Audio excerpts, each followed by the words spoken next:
Hey everybody, welcome to Round the Twist, episode 338. It is July 29th, 2018. It's my parents' 41st wedding anniversary, so happy anniversary, Mom and Dad. I'll call you later. And yeah, how have y'all been? It's another week. It has significantly cooled down here in Colorado. I am running on borrowed time right now because actually the twins are up from their naps. I did not get going in time because I needed to get over to do a little shopping for them since they are outgrowing everything once again. I know I went shopping for them a couple weeks ago, but there were several things I'd missed, like shoes for Gabe, pajamas for both of them, just various bits and bobs. Plus I had like a half off coupon at Gymboree at the outlet mall, so I had to hit them.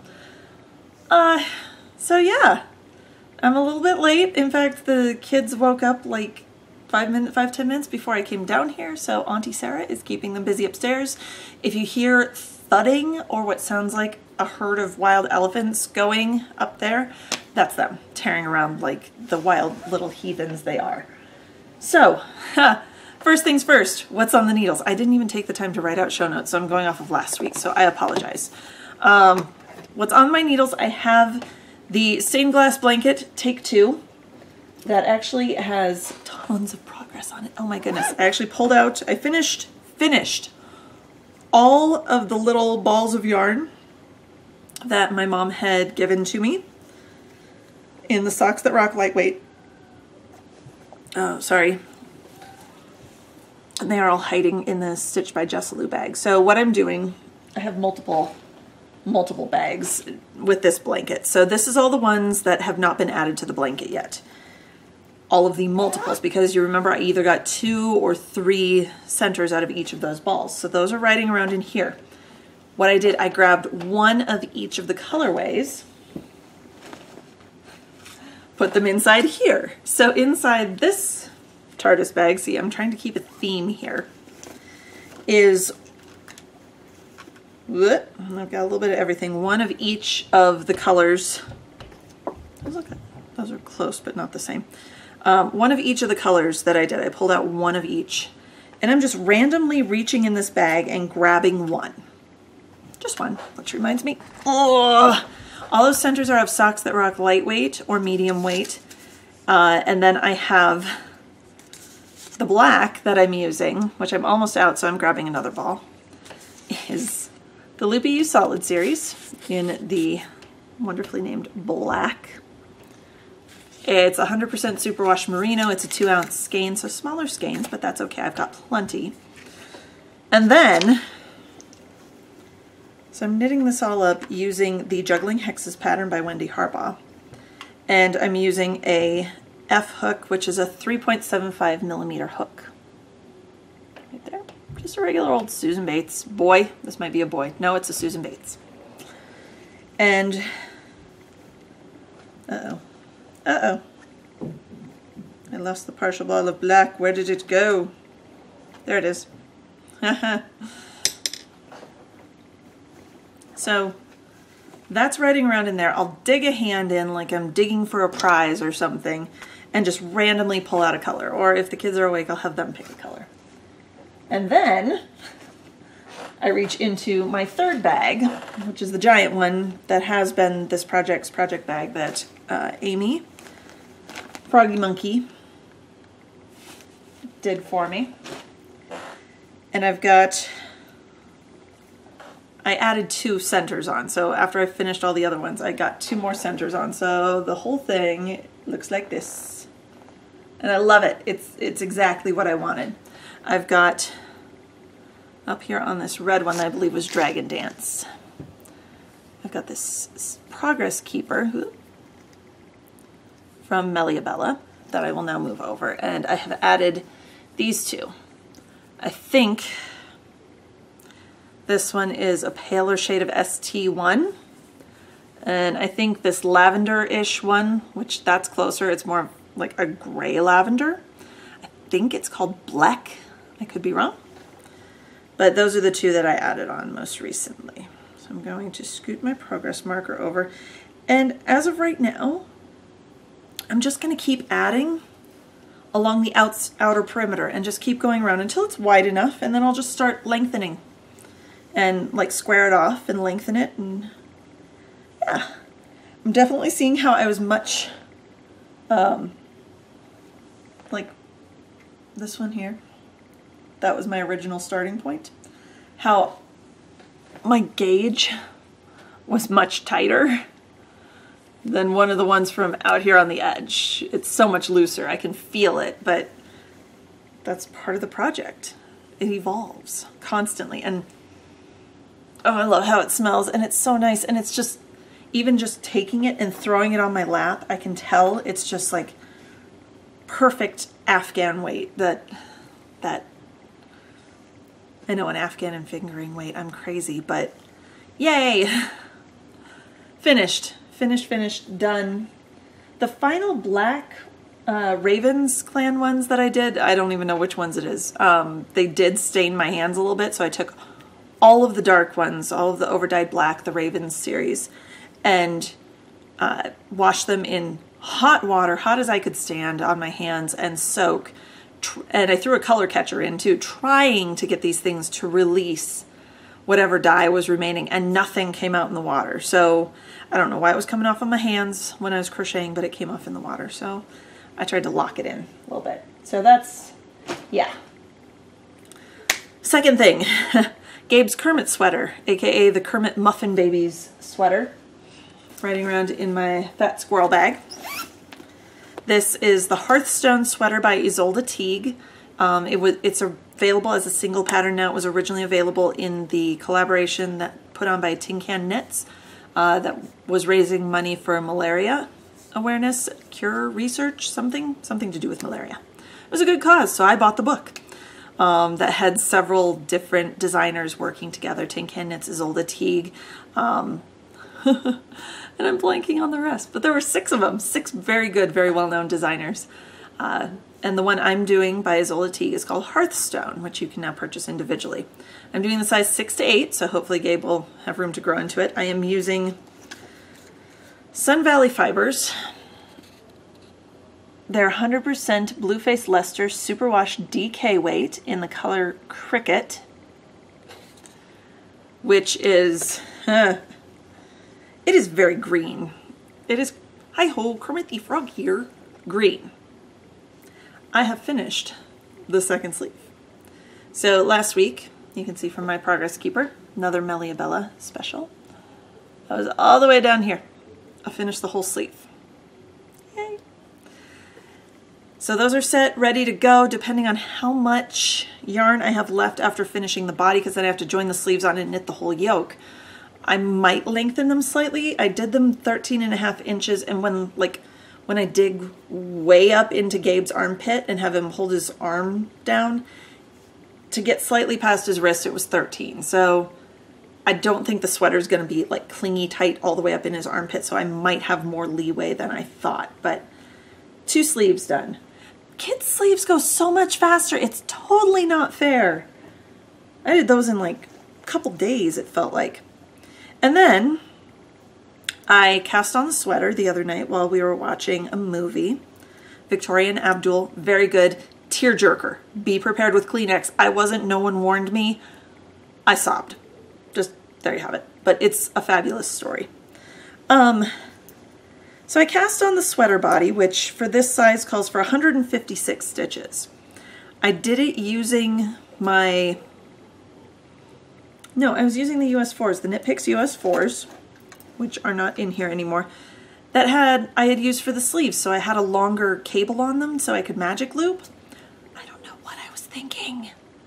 It wasn't long enough to magic loop, but it wasn't short enough to just stretch the stitches around, which is what I tried to do, and I joined, being careful not to twist.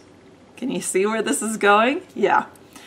I knit, I think, 3 or 4 rounds at 156 stitches. So there was over 600 stitches worth of work during this movie. And I kind of looked at it and went, I should make sure this isn't twisted. Sure enough, big old Mobius loop in the thing. So there was a twist and I went, yanked the needles off, undid all my work, and shoved it in the bag for the night because I wasn't going to do it again. I put a shorter cable on the Knit Picks needles and was able to get quite a bit done actually on the body. So I'm using a US 4, a 3.5 millimeter needle for the ribbing, and then I had to go up to a US 8, a 5 millimeter needle to get gauge on the body, on the stockinette portion. The sleeves I did using my Knit Picks, my signature fixed circulars. Again, magic loop them. This, I think I have a 32-inch circular needle. This is too long for the number of stitches that I need. Like, I also have the 6-inch needle tips. If I had gotten 4-inch needle tips, it might be a different story. But I did one round on these for the sweater and it wasn't working. I would have been having to scoot stitches every like 6 stitches I took. So I switched over to a shorter cable on Knit Picks, and I've been obsessively checking my gauge. My gauge is the same that it was using the signatures, thank goodness. And let's see, how much do I have done? I did my 1.5 inches of ribbing, and I currently have, helps if you're on a flat surface, right, when you're measuring, usually. I've done 6 inches of sweater. So I was able to cast this on Friday during a work meeting. And because it was a long work meeting, I got a good chunk of it done. And even one of our dietitian sat next to me and during the meeting and looked over at me and she's like, I feel like you just cast that on. And I'm like, 'cause I did. And I already had like 1 inch of the ribbing done. So she was impressed, which is cool. Yeah, so both sleeves done, 6 inches of body done. I'm going to move my progress marker. Hang on. Do that before I forget. And that's everything that I worked on. Unfortunately, I have been a very, very big slacker on spinning during Tour de Fleece. I have not spun since last week.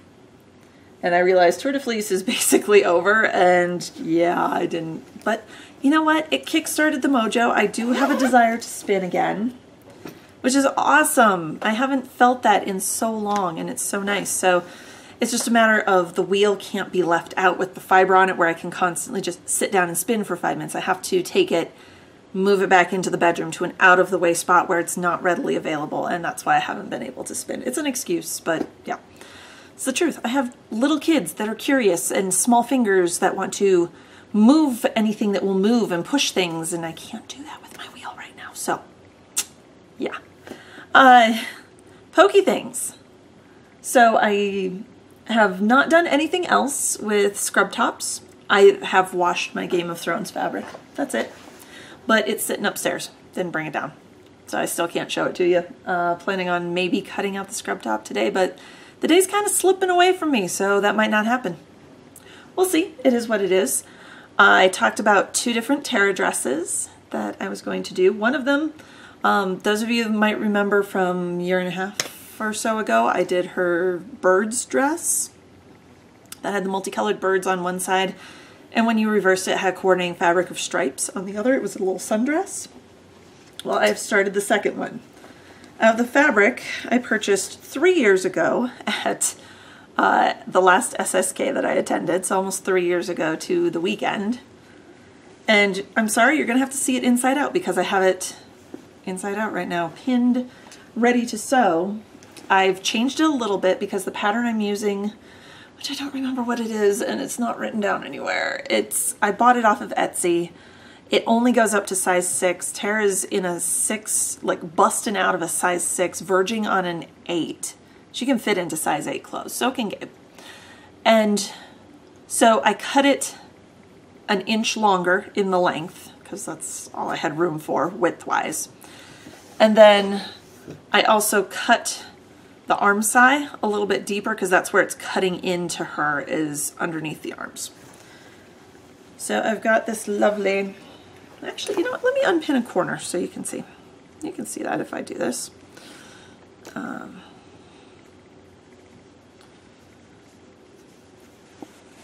One side is like little frog prints. Which way's up? That way's up. And crowns, and I think there's, further up there's like a carriage maybe, and magic wands, and the other side is pink. I don't know which side will be her favorite, but that remains to be seen.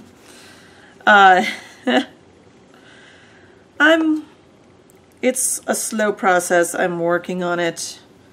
I got it all pinned yesterday, cut out and pinned yesterday. So you cut 2 fronts and 2 backs, longer straps on one side. So this side has the longer straps. That will come up and over the shoulders, and then the front straps are shorter. I'm going to do snaps to hold the whole thing in place. It just needs to be sewn together. That's all it is. I just need to sit down and do it. And that's my pokey things for right now. I also need to fix a pair of hubby's scrub pants. He handed them to me, and like the entire butt seam, like lower down, was completely blown apart. And he's like, I don't know when that happened. I'm like, please don't tell me you've been walking around with your rear end hanging out of your pants. But hopefully they just came apart in the wash. It should be a simple fix. I just need to sew a seam and reinforce it. Because, yeah, it's an older pair of his scrubs, and they should be retired, but I will fix them since he wants them. Let's see. That's pokey things. Various and sundry.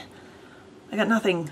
Really, it's just been nice still to be able to work on projects every day, to not come home from work completely exhausted. So that's been nice. Let's do one any questions if you want me to keep going with this thread. The any questions thread. Head over to the Round the Twist Ravelry group. It's a stickied post at the top of the group titled Any Questions. Just post your question within reason, and I'll try to do my best to answer it. So just gonna do one this week since we're running low. In the Dark, who is, let's see, who doesn't have her real name up, but In the Dark on Ravelry, all one word. There we go. Sorry. No coffee with me because I didn't want to take the time with the kids being awake. So looks like I have the easier question. What's the next step for the finished pokey thing? Okay, since pokey things has evolved a little bit, I'm assuming, since this was only posted about a month ago, you mean the giant Once Upon a Time sampler. The plan for that is when it's finished, which it still isn't, honestly, need to sit down and do that. When it's finished, it's going to be framed or matted, framed, and then hung up in Tara's room is the plan. And then I've got a pattern for a superhero alphabet for Gabe's room, but I don't know if he's going to want it, and that's a big project. So we'll see, maybe, or I'll come up with something else to put in Gabe's room. So there you go. There's your easy question. Thank you for posting an easy question that's quick and not a huge thing that I have to delve into. I'm going to let you guys go. If you're looking, I am still working on compressing last week's show, so it's small enough to post on iTunes. It's available over on the blog and on YouTube if you're really impatient. But if iTunes is the way you get the show, then that's going to take a little bit longer. The compression has not been going well. And I think my 5th time compressing it. This show, I'm trying to keep it under 20 because last week's ran a little long, and that's why the compression's taking longer, but I'll try to have it up as soon as I can. So everyone, until next week, hope your crafting goes well, and until then, happy knitting.